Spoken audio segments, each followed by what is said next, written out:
This is the moment we've all been waiting for.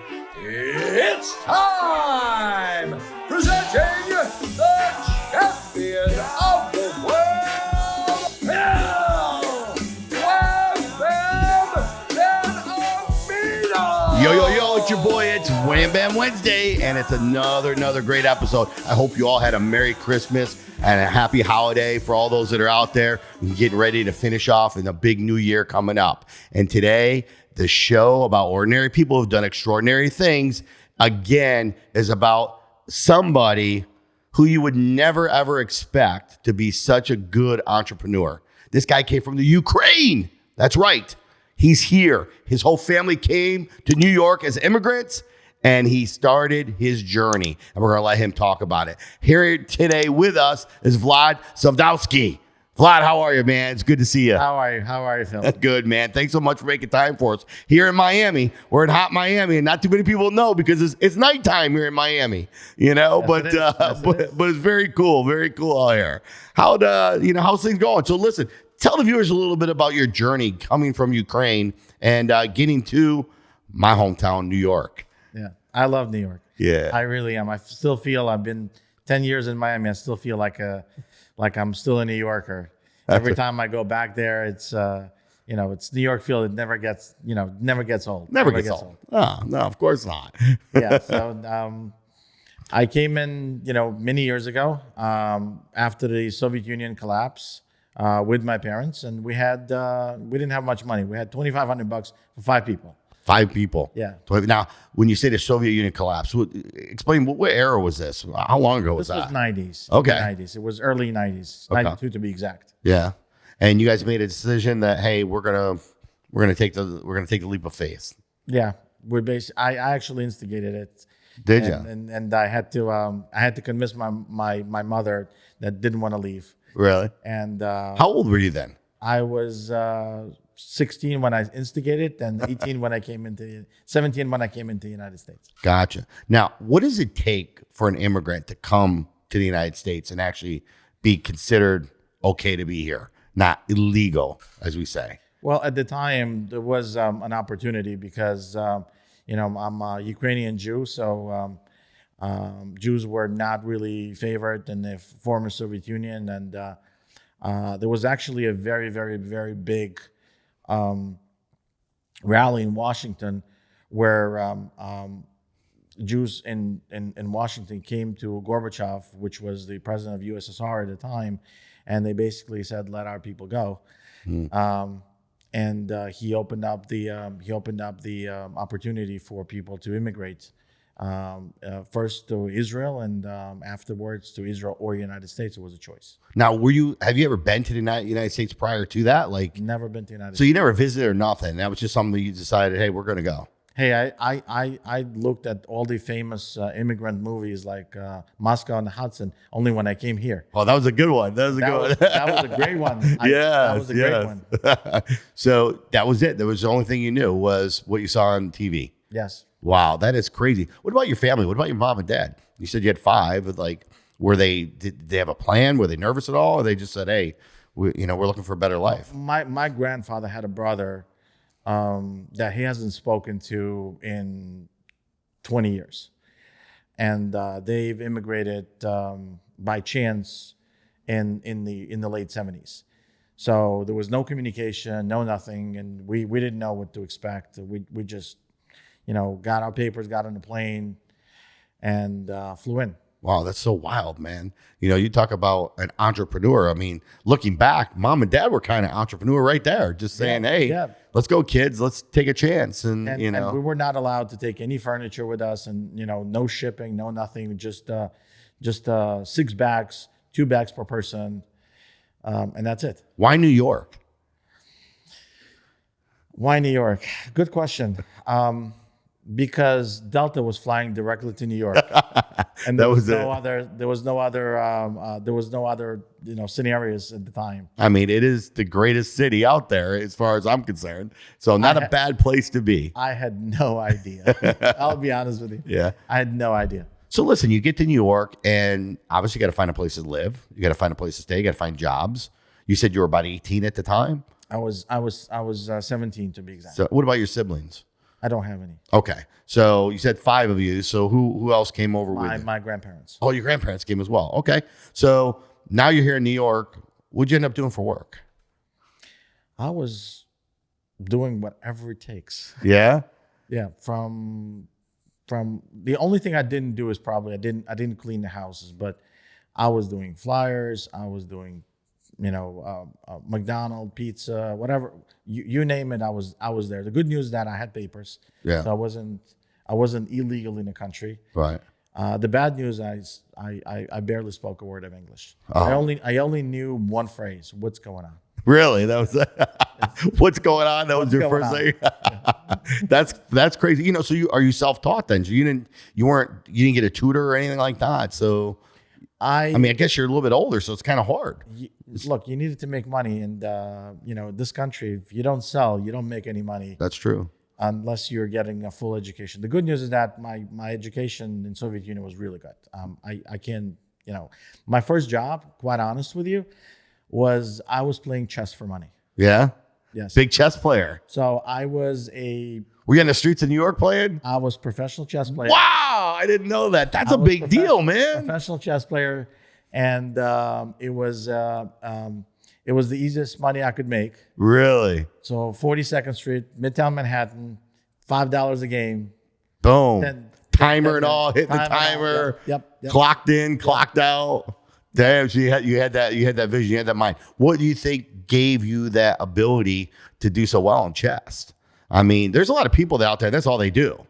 Yep. And you're hustling, you're working, you're doing other stuff, but... Well, first of all, I couldn't speak a word of English, so actions had to speak louder than words. This is true. Which is basically the mantra I follow every day. Yeah, that's true. Wow, that's bizarre. I didn't realize, not too many people play chess nowadays. I try to get my son to play it with me. My dad used to always play it with me. He taught me, actually. So I enjoy it. I love to play. I love the strategy of it. But kids today, man, they don't want to sit there. They want to...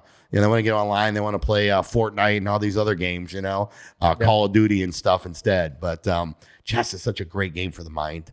It's a great game, and I actually came in a very interesting time for the colleges in the United States when it's come to chess. I was fortunate enough to come into Borough of Manhattan Community College. It's a 2-year college in downtown Manhattan. Oh. And the first day I walk in, it was a scene from a movie, Searching for Bobby Fischer.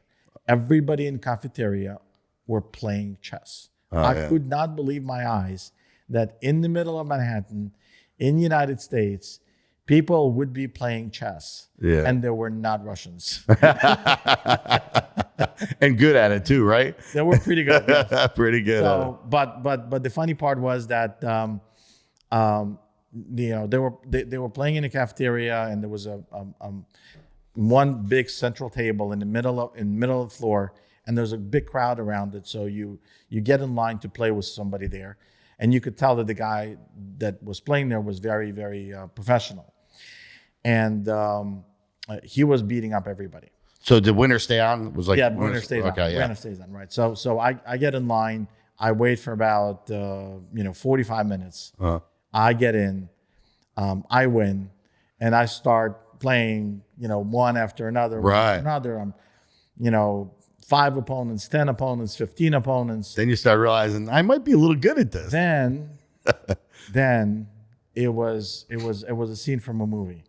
The crowd opens up around the table, and this nice dude, not big, not small, regular looking dude, but with huge glasses like this, like bigger than what I have right now. Uh-huh. Huge glasses like this, with lenses as thick as this, walks in, takes the seat in front of me. Uh-huh. We make 3 moves, and I realize I'm in trouble. Uh-oh. Really? We became very good friends ever since. But he whipped my ass. Did he? The crowd cheered for us to play 3 rounds. Uh-huh. He cleaned me 3-0. Oh, just like that. Yeah, so like what's the quickest you ever won? How many moves? Like, what's the quickest that you've actually checkmated somebody? 7. 7 moves? And what was the quickest you got checkmated? Well, Probably 4. Really? When I was 6 years old. Yeah. Okay. By my father. So you were playing a lot. You played a lot of chess. Yes. Very cool, man. Very cool. I didn't know that. So, obviously chess isn't what made you the money though. You got onto entrepreneur, you decided to do other things. What was it? Obviously, I know you got into the payment space. Yeah. Tell us a little bit about, tell the viewers about how you got into the payment space and credit card processing and how that turned your life around a little bit. It's a funny story, actually. Yeah. So I had a cousin who was working construction and tired of working for construction. And he was walking around next to Brooklyn College one day, and he saw people giving out the credit cards to sign up for students. So he wanted to do that business, apparently. Uh-huh. He had a broken English, better than me at the time, because I had no word of English. But how long did it take you to actually learn the language? I'm curious. That you felt comfortable enough. When you need to make money, you learn quick. Yeah, right. But I would have to say that probably a year to start speaking. Yeah. With like probably big accent and broken sentences and stuff like that. And then probably I would say 5 to 7 years to be able to fluently communicate. Master. That's good. That's really good. Yeah. But being in sales, then, for those people that are out there and say you can't sell anybody, you can. This guy didn't even know how to speak English, and he was selling people, finding ways. Smile. That's right. You just point at things, right? That's right. Give me the money. Give me the money. Look at him and smile. That's right. All right, so tell us, finish the story. So yeah, so he didn't. He had a broken English, and apparently, he called up Citibank because the card was from Citibank, and whoever was answering the phone on Citibank didn't understand that he's about to change a couple of people's lives. He didn't understand what my relative was stating, and he moved him and transferred him to a merchant services division of the Citibank. And happened to be that they were hiring in Manhattan. So my cousin went for an interview, got accepted. They apparently need a Russian-speaking person in the growing Russian-speaking neighborhoods of Brooklyn. Uh-huh. And the next thing I know is that they had a need for an installer. Right. So that was your first gig. That was my first gig. In the merchant product, you were installer. Yep. Now explain to viewers what installing means. Like what you had to do. So what you had to do is you would have to come to a business with a credit card terminal and connect it to the phone line and show the business owner how to use it. Now, Vlad, I got to admit, when you were saying terminal, you went like this, but didn't you mean like the little square box back in the day? The old Zon Jr. was the first one that came out. I missed that one. Oh, you missed that one. Okay. I missed that one. I was already on. Oh, you already upgraded then. I was upgrading on Trans 330 with a printer. So there you go. The REITs. There you go. No, not the REITs yet, but Trans the Trans 330s. Yes. Verifone Trans 330 plus a P250 printer. So you have to connect the printer and the terminal and make sure it worked together. You had to work it together. Yeah. So how long did you do that? I did that for 2.5 years. Okay. I did, and at some point I got popular. It was a contractor job, so I was able to contract with other companies that were in the field, not only with Citibank, and we actually created like a really small couple of people install company. It was me and 3 technicians, and together in the span of 3 years, we did 7,000 installs. There you go. That's a lot. Yeah. Especially at the time, we were charging $25 a pop. It was a lot of money. Right, exactly. For a guy like me, it was a lot of money. That's awesome. So moving on from that, where did you go from there? Because you've been in the merchant space for a long time now. Yeah. So it's going to be 30 years. 30 years. In January, it's going to be 30 years. There you go. So, obviously you've enjoyed it and it's actually helped you make a little bit of wealth and do some cool things and stuff throughout your journey. When did you transition into the sales division and actually maybe the controlling end of it all? So my first experience as a salesman was my cousin went to be an independent entrepreneur and didn't have anybody that speaks Russian. And the famous Brighton Beach in Brooklyn was was a big deal to, at that point, a little known company known as Chase. Oh yeah, there you go. So Just small. Very little known company. Tiny bank. Yeah. I came to an interview, and obviously the guys from that I used to install for, one of them became a manager, talking about connections. Right. And he said, look, I need somebody in Brooklyn. I know you can speak the language. I know that you now speak better English. You're a double threat. Yeah, we can use you. Yeah. I said, okay, well, what do you want to do? Well, this time around, we're going to assign you branches. We made a new deal with Chase. It's going to be Chase Merchant Services. It's 1998. We're gonna assign you branches. You're going to get all the neighborhoods that speak Russian. Nice. I said, great. There you go. My first day, I came in. The manager of that branch, she did not speak a word of Russian. Oh yeah. She was an Italian woman. She spent in the bank 27 years. She never transferred out of the neighborhood. Okay. And then there's young me with no glasses, just came in, semi-casual. She looks at me. She gives me one look and she goes, so you are our new salesman? Glasses and a new suit. See you tomorrow at 10.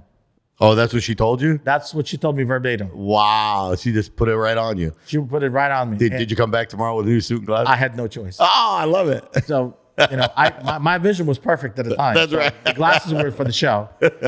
That's what you got to do if you want to do sales, right? That's right. You do what it takes. Give them what they want. Yeah, you do what it takes. That day was the absolute start to my sales career. We went with her door to door in the neighborhood. I have signed 35 businesses one day myself, no other help. I have never signed personally that many accounts in one day ever in my life. Yeah. Her charisma, her reputation, her experience, her being in the neighborhood for 27 years, it was unbelievable. Well, it's about relationships, right? Obviously, she had the relationships. She carried so much weight. Yeah. People would sign without even looking at the contracts. That's how much they trusted her. Right. Sounds like she should have been getting paid. Oh, yeah. Yeah. But you know what? You mentioned that's when you first started entrepreneurship. But ultimately, no. I mean, you started at a young age. Out there hustling, working at jobs, selling flowers, doing whatever it takes. That's where it all began. I mean, even myself, I know I sold trash cans, at a real young age, delivering papers and stuff. So, I mean, we do learn the skills. You just found out that you're really good at it and you were able to make some money at it. So now you're making money. Yes, I do. And all of a sudden, what happens? I mean, let's talk about that. Like, what kind of money were you making then? When you were in sales? Look, for a 23-year-old that never made any reasonable cash, in 1998, making $2,000 a week is a stupid money. Right. Especially when you get to keep it all, and you get, you're at 1099, you're working for yourself. Ultimately. Well, I was W2. Or you still I was W2. Gotcha.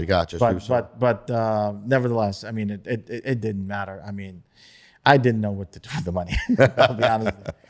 Today when we see a salesman that actually starts to make money in their young age, we actually try to guide them because I understand what it takes for people to all of a sudden get into a scenario where they were making $8 an hour, $10 an hour, and all of a sudden they're making thousands of dollars a day, right? Or even a couple of $1,000s a week. Still, significant money, right, for somebody that didn't make that transition, right. And it's so easy to lose. What do you think the big challenges and the big differences are today from back then?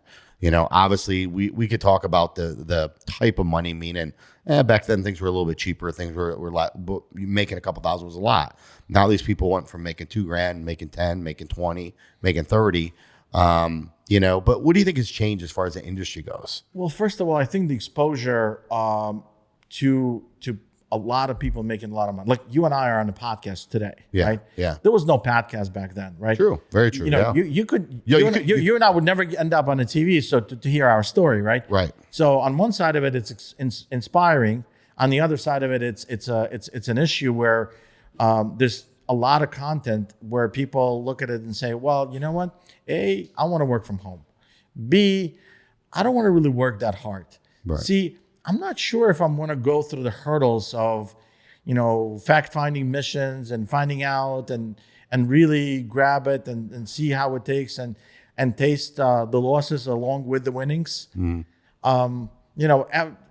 After 3 months of playing chess on 40 Seconds for Money, I knew who I'm going to lose to, right, and who I'm going to absolutely clean it up, right? So you need to know when to step out. You need to know when to lose, and not feel bad about it, right? And look at it as an experience, right. And today environment is not that, it's too touchy. Right. I say all the time, losing is learning, right? You got to lose to learn.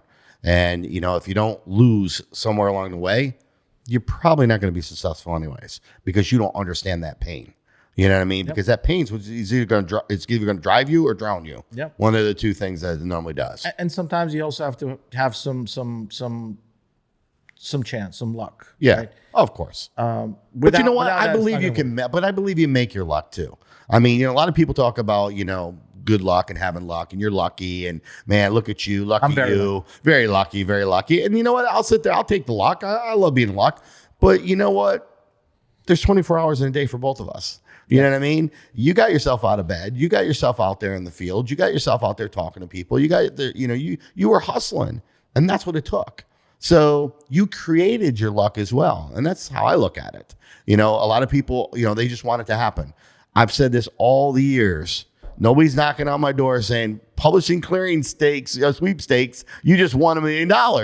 It's not going to happen. You know what I mean? Right. Nobody's going to show up at your door knocking with that check. So totally agree. You got to go get it. You got to go get it. Totally agree. And, I always say that if you want a job, you can get a job. But if you really want to define what the job is, it's, in my definition, is just over broke. Yeah. Because the job can get you there in terms of your comfort level, in terms of maybe, get some security in your life.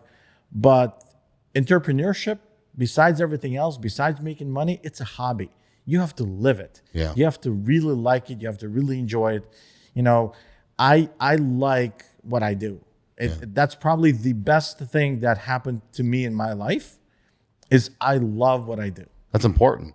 It's easy to get up in the mornings when you love what Absolutely. you're doing, But looking at the bank account, it doesn't hurt, when you're looking at that, it kind of helps you a little bit too. Look, I love making money. Let's talk about that. When did you make your first million, man?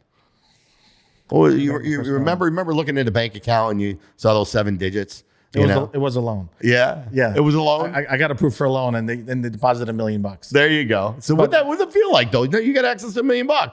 To be honest with you, it felt ordinary. What was more important is that my first loan, nobody gave it to me until then, and everything was credit card. We started the first company with my father's credit card debt, but the first legitimate loan was $120,000. Yeah, and we got that landed on the account. My father, who's my best friend, he calls me up and he goes, "Look, we got $100,000. We got $120,000. Right."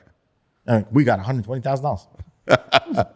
It's not from credit cards. Right. So I think that was like, oh, somebody's willing to trust me to actually run a business. I think that's probably today is invaluable. People don't value that much, but to me that was a special moment. After that, there was millions of dollars in revenue and loans and financing and in transactions.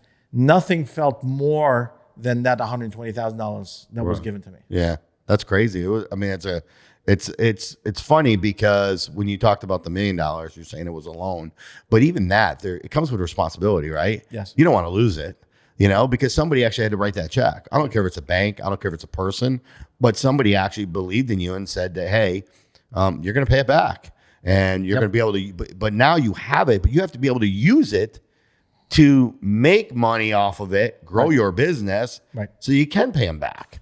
Correct. And of course they want some dividends with that, type of thing. Nothing wrong with that. Right, nothing wrong with that. You have to. So, did that put a lot of pressure on you, at a young age? It did. Yeah. It did. I was 29 when that $1 million loan came in, and I was stunned by how easy it was for me to get it, after proving that I could make it work. Yeah. So it was harder to get additional money later. Well, but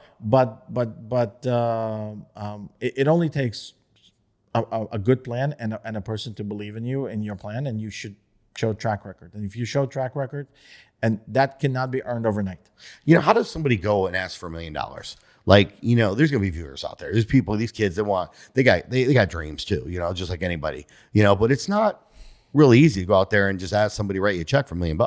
No, it's not easy. Right. I mean, it's a lot of no's. Yeah. It's a lot of no's. You just need to believe in what you're doing. Yeah. Number one. Number two, a little luck would not hurt. No, does it? And, I always say that my favorite phrase is, every actor needs its audience, right? So you have to get in front of the right people at the right time.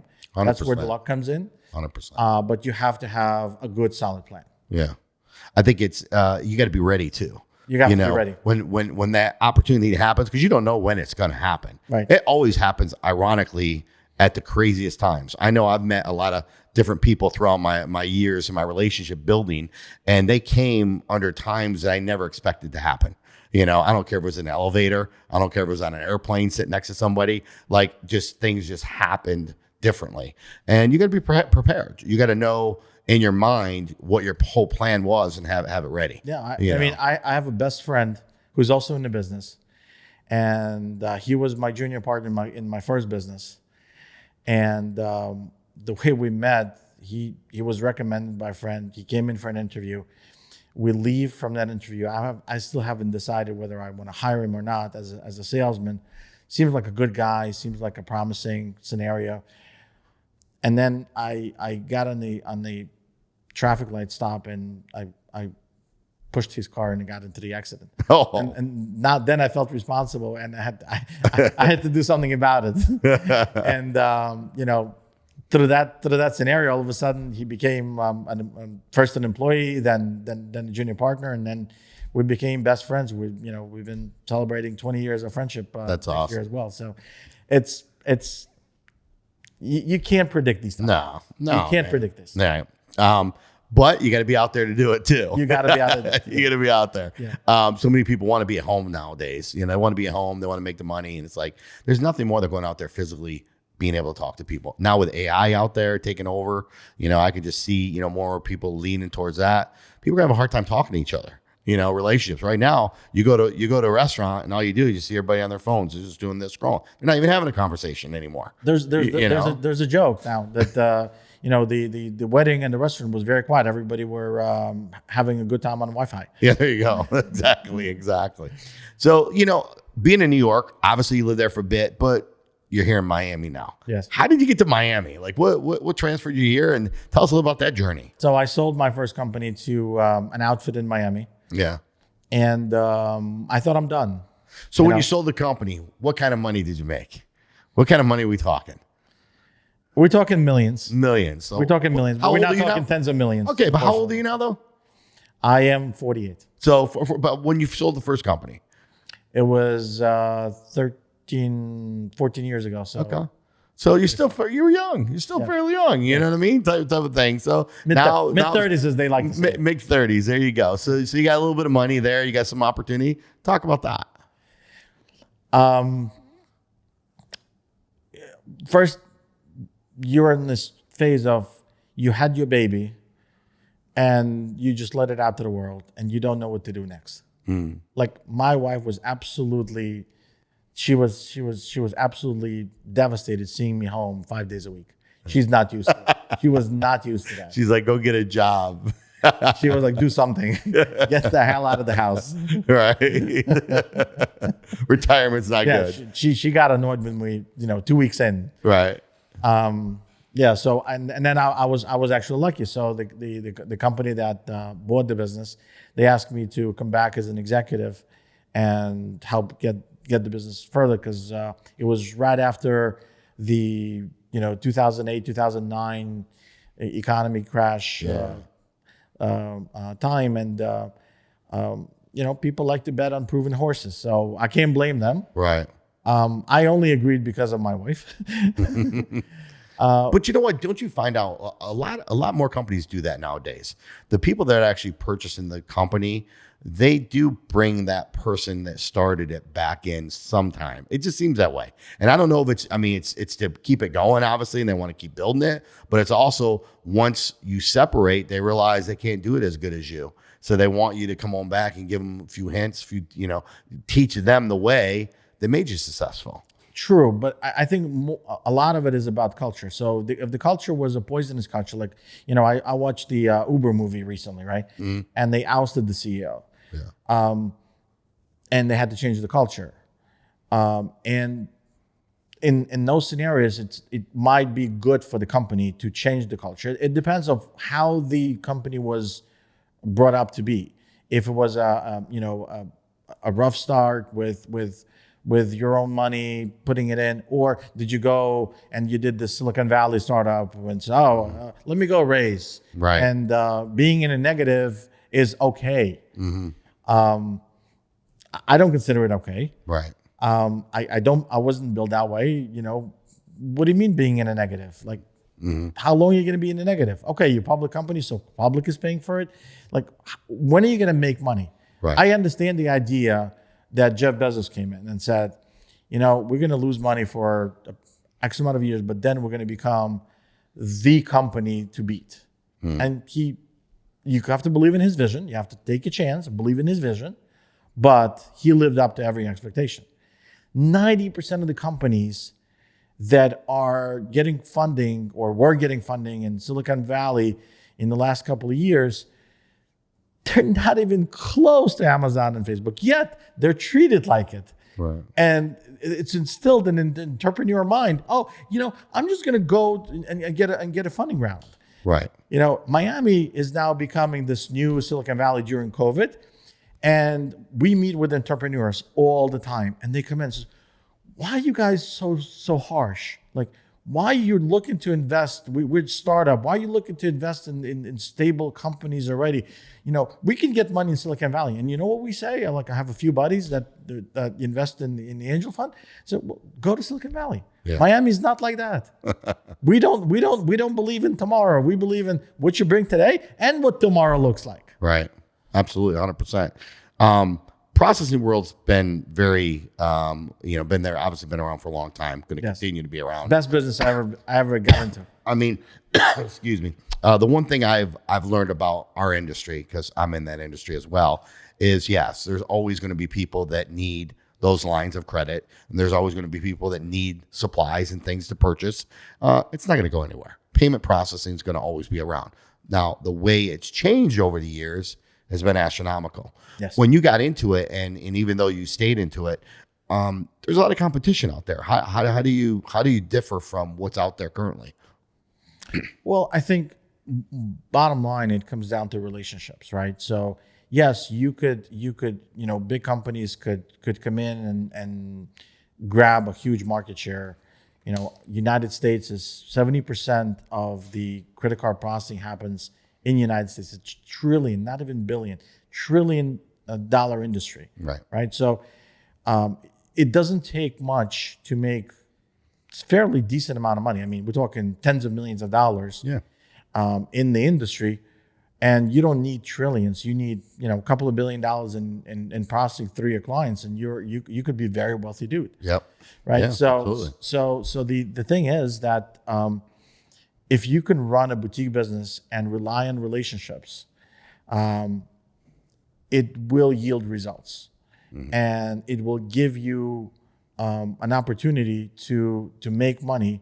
Because if you deal with stable business people, stable entrepreneurs just like yourself, they appreciate the fact that right? So not for nothing, 30 years pays. That's right. Right? If I have to start this business again, it will probably take me 5 phone calls for me to start this business again. I made a lot of people a lot of money over the years. Right. So I'll call all these debts. I'll do a fundraising campaign that's going to consist of 10 phone calls. Right. And it's funny because, again, you're going based off the relationships, and that's what's important. Great example of something like that is PayPal Mafia, right? Yeah. Yeah. Yes. Talk about that real quick. Tell the viewers about that. Some people don't know. Yeah. So PayPal Mafia is three guys: Peter Thiel, Max, who now runs a firm, little known company, and then obviously the ever challenging, testing all the barriers, Mr. Elon Musk, right? So. It's the funny part that he just bought Twitter and he basically says, okay, I'm going to make it into X, which is going to be a payments company. Yep. And last time he did that, 20 something years ago. And ever since then, nobody created another concept that they wanted to do while they created a PayPal and were running a PayPal. So it just shows you, no matter what you do, if you're in the payments business today, you got out of the payments business, somehow, some way, the road will lead you right back into the payments business in some shape or form, because people, yes, do need to transact. They do need to pay. They do need to store your money somewhere, somehow, or their money. And they do need to create wealth. Well said. Well said. But again, it goes down to the relationship, because there's so many people out there that have gotten into our space, especially since 2008, 2009. It seems like when the crash happened, and even COVID, when COVID hit as well, so many people that were out there selling, they wanted to get into the merchant processing. You had vendors, the Coca-Cola, the Pepsi, Verizon, right? All of a sudden they want to sell merchant services, right? Yes. You're like, what are you doing? Yes. But they realize residual income, residual money, and it's something that it's going to be around for. Now there's a new trend, right? So the new trend with banking. So T-Mobile has a bank now, right? T-Mobile Money. Yeah. Right. So there's another coin. How do you feel about that digital banking? Is a big thing, man, right now. How do you feel about that? Well, we started it, this year. I'm a CEO of a company called Netevia, and we started a digital bank with the payments business. And I love it. Yeah. I absolutely love it. Do you find, do you find that people are afraid because it is a digital bank? It's not a physical location like a Wells Fargo, like a Bank of America, like a larger branch? I think COVID changed everything. Yeah. I think that when people realize that they can't come to the bank to do their transactions, and they have to rely on the application on their phone or the website that they log into on their computers, and it lasted for a fairly significant amount of time. This just amplified everything. Right. And then when broker companies such as Robinhood started to create bank accounts, and that world start merging with the banking opportunities, it amplified even more. And then Cash App, right? Who is not using a Cash App these days, right? Or Zelle or Venmo, right? So Zelle is an interbank company, but Venmo and Cash App are not, right? So people like to store money. They overcame that hurdle. If you ask me about this 10 years ago, that was not the case. Today, I think it's the case. So talk a little bit about digital banking. How does that work? How the process goes? So for somebody that wanted to get involved with that. So it's actually pretty easy and difficult to get involved with at the same time. So if you have any computer background or computer programming background, you can create an application, make a contract with banks that are specializing in this field. They will give you the opportunity to call it rent licensing from them, and they will oversee your money and finances, and they'll store the money of your customers. And then you can just be a financial technology app and basically do what the banks do without being a bank, which is the coolest part of all, right? I get up every day when we talk about our banking. I could not believe what we could do today. Yeah. Like, it was impossible. We can open up a bank account in a matter of seconds. I used to go to a bank. What kind of rates? What kind of rates you getting these people? Like put money in there and stuff. Like right now, what's out there? So digital market. Look, we pay about 2% and we're thinking of doing more with the high yield saving accounts, which we're probably going to roll out next year. Yeah. But if you want to keep the money and not just rotate the money, because we pay actually unrotated money. It's one of the highest interest accounts where it's not a saving account, so you don't have to lock your money. You don't have to do anything with it at all. You just deposit the money, and for as long as it stays there, it just earns your points. Right. And there's so many people out in the world today, and I'm talking to you because you know who you are, that have their money sitting in a bank account and not making anything, like nothing. Like they just have it sitting every there. day. Every day. And they don't understand. Like they don't understand the importance and how banks work, but how they can actually earn money by having money. I own a company that has digital. My own family banks at top banks and makes 0.001%. And they won't put their money with you?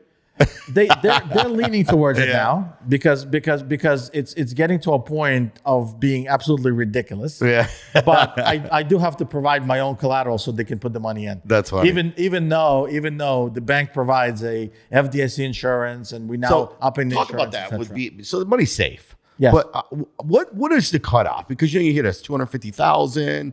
They only secure that much. If you have more than that, you better have a couple different accounts. What have you found in the digital world? What is true to be said? So the digital world actually changed the entire situation, because I have the money in the bank. Obviously, I have the money in Netevia Bank, but I also have the money in other fintech banks because I love what they do, especially internationally. We're not international yet there, and so in some of those banks, the FDIC insurance goes up to $6 million. Mm-hmm. So $6 million, not 250,000. So you don't have to worry. So you got $1 million you throw in there, it's safe. Really? No, exactly. As a matter of fact, Chase and Wells Fargo and Citibank, they don't provide this type of services. They only tell you 250,000, and they bank on the fact that they're too big to fail. Right. I mean, I get it. If Chase goes down, we probably have an issue in this country. Sure. Big one. A big one. I agree. But still, that does not let them right to insure your money only for $250,000 if I have more money than that. Right. That's just not fair. Talking about things going down, being from Ukraine, obviously we had a big war, things happen over there. Yeah. What was that like for you? And being a Jew is another whammer right now in Israel. Yeah. So I mean, talk about has that affected your any of your family and stuff? I mean, what was that like? So I have distant family, and fortunately, we majority of my immediate family left in the 90s, but we had people there. We still have people that are working for us in the company. We have developers there. We had some personnel that still works there. We had to move some personnel out.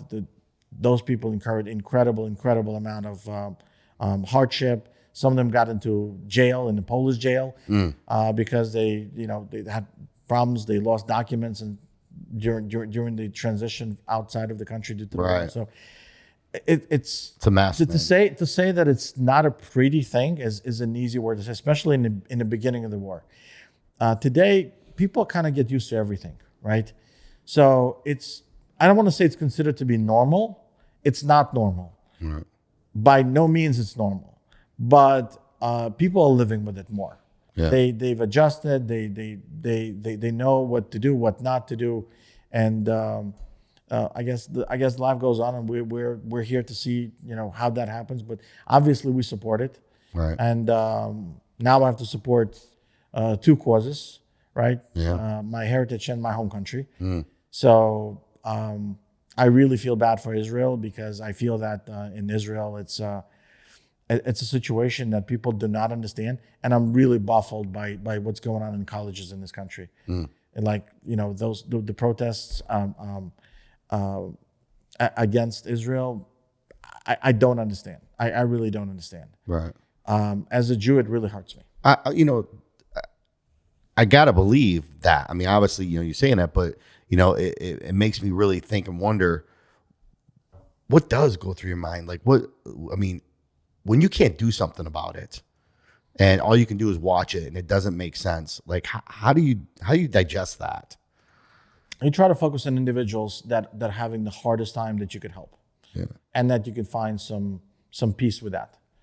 So if you can help bring somebody out of poverty, or if you could find if you can help a few individuals, and they really need the help, and you can help them, you get some peace with it. Yeah. At least that's what works. That's what works for me. Yeah. Well, you're a good dude, Vlad. I know you help out a lot of people, and I feel bad the thought of what that's got to feel like realistically, because I always try to put myself in somebody else's shoe when they're going through it. Even though it's your shoes, it's never going to fit me. But I still like to try to think, if the situation was with my heritage or family, how would that feel? And it's got to really suck. I mean, it really does. And I'm sorry for you. My heart goes out to them and prayers. And something good's got to happen from it. I hope so. I mean, I really feel that the politics and the reality will actually be a little bit more together, I would say. It's not just going to be about politics all the time, that people actually going to be doing things that are beyond politics. Mm-hmm. And the other part of it is, unfortunately, economics. I mean, the colleges that I was mentioning earlier, right? They took money from the Islam world, and the power of money is definitely shown within those scenarios, and that's not right. Right. That's definitely not right. Right.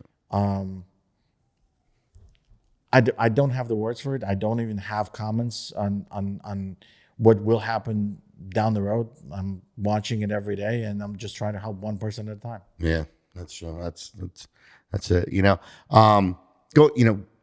Trying to shift back into gears because thinking about opportunities, thinking about the money and the types of money you've been able to make.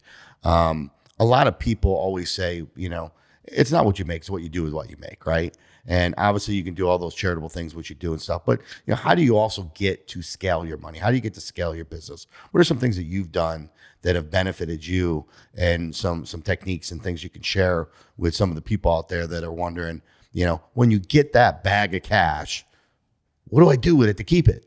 How do I multiply it? How do I double it and triple it? I tell people all the time, making that first millions, is really, really hard. That first million is really, but afterwards it does get a little bit easier. Making the second million wasn't as hard. Making the third million wasn't as hard. I think for me, my best advice is that if you get to that level, first of all, consider yourself lucky. Because without luck, yes, skill and everything else, but without luck, you wouldn't get there. Yeah. Second, understand that during that process. Well, I got to stop you there. What do you mean by without luck? Like, what makes you think without luck you won't get there? Because things needs to align, right? The right person needs to sit in front of you. You have to present to the right person your idea. You don't have the money. No, I'm talking about somebody that's actually made. You can make your own money. Yeah, I made my own money. You know what I'm saying? Nobody ever gave me a loan. Nobody gave me that way. You know what I'm saying? Lucky. So I am lucky. I'm lucky. I'm lucky I wake up every morning. People believe the process with you, right? That's true. That's true. But I mean, in the end, I guess what I'm saying is you still got to know what to do with it. So many people don't understand. They change their lifestyle. They change what they do because they have a few more dollars. Instead of ordering, the New York strip, they're ordering a filet type of thing because they feel like they can do that. People that would drink water now are suddenly start drinking bottles of wine, right? Before they'd have a glass of wine. Three things. Number one is don't get the money get into your head and change your lifestyle. Just be ordinary guy and don't let it change you. Don't let the money get to you. That's number one. Yeah. Number two, paid forward. So somebody believed in you, whether they trusted you with you providing services, like was it in your case, or trusted with your business plan that provided financing for your idea, right? Somebody believed in you. So it's your responsibility to pay it forward and believe in others. Find that somebody that you're going to believe in, make their life. I like it. Don't make it a charity, make their life. Right. I like it. What's number 3? I can't wait to hear that. Number 3 is believe in the fact that the world can pay you back. So whatever the risks you're going to take in life and whatever the losses you're going to take in life, it's a learning experience and you're going to learn from it and you're going to come back and you actually going to be able to make that next time better, bigger, and smarter. Yeah. So lose as much as you can, as young as possible. Because if you lose when you are 50 plus, it's tough. That could change your life drastically. So I don't advise people to make crazy bets on stock market, and after 50. Yeah. I do advise, if you are in your teens or 20s, crypto, businesses, whatever it is, lose as much as you can. Whatever the allowance that parents give you, lose it on good things, on your ideas. Yeah. You know what? Part of that though is understanding, how to do it. You talk about the market. Do you invest in the market at all? I do. Where do you put your money? That you have it. Like, what would you tell people today? Some things that have worked for you. Understand the business. I follow Warren Buffett mentality, which is understand what you're investing into. Do not look at it as a trading on a daily basis. Because if you are doing something else and you're investing, if you're a daily trader, fine. But get good at it before you lose all your money. Do some paper trades. But if you're investing, understand the businesses that you invest. Make them fundamental. So I invest in payments companies. That's my thing. Right. I invest in PayPal. I invest in Square. I don't care whether they go up and down. I'll short. If I feel that they're going to go down, I'll short. Yeah. But I invest in something I understand very, very deeply. Yeah. Do you do any real estate or anything like that? Yes. So what type of real estate? Are you commercial, or you do like Airbnb stuff, rental properties? I do standard stuff. I do residential, and I rent out. Yeah, nice.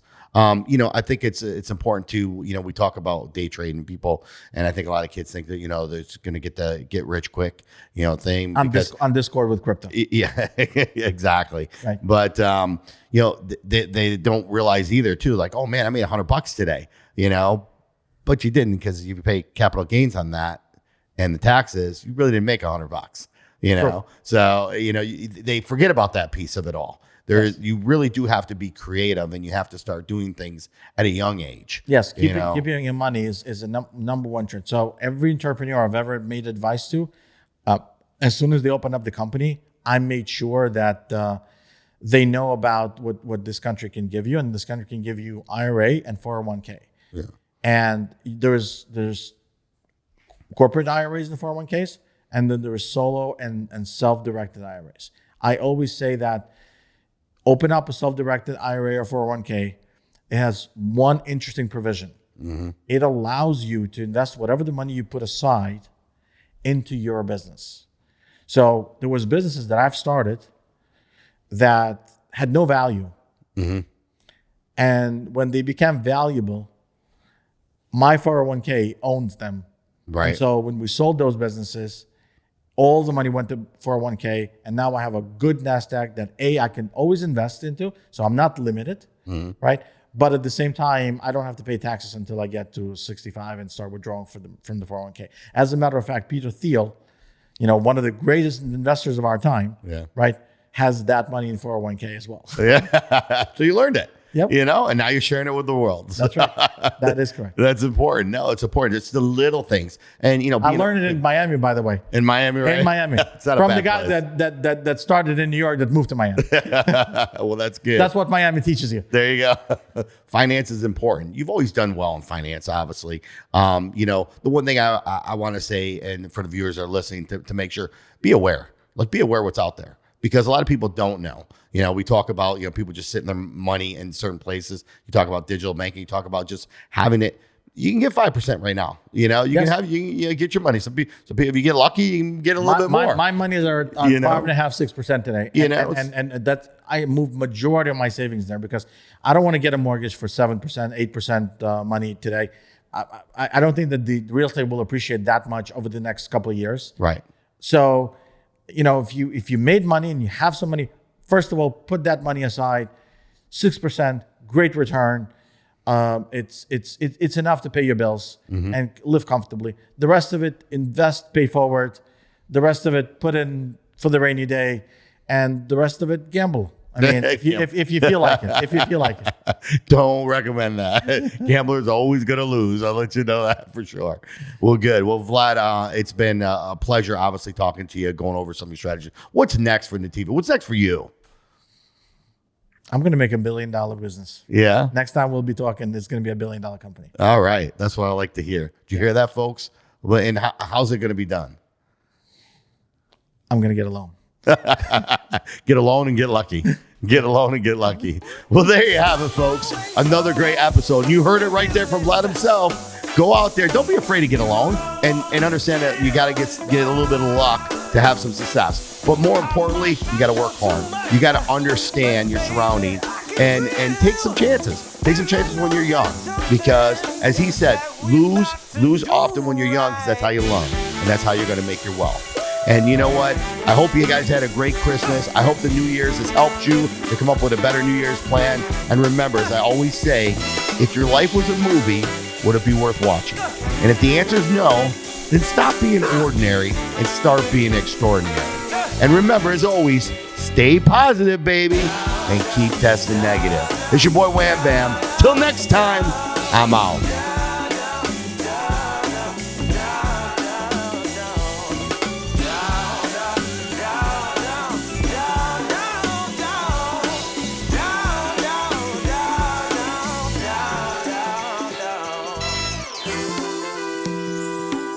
This podcast was brought to you by Cost Plus Processing, the leader in merchant processing. Call 1-855-391-9190 and find out why they are the future.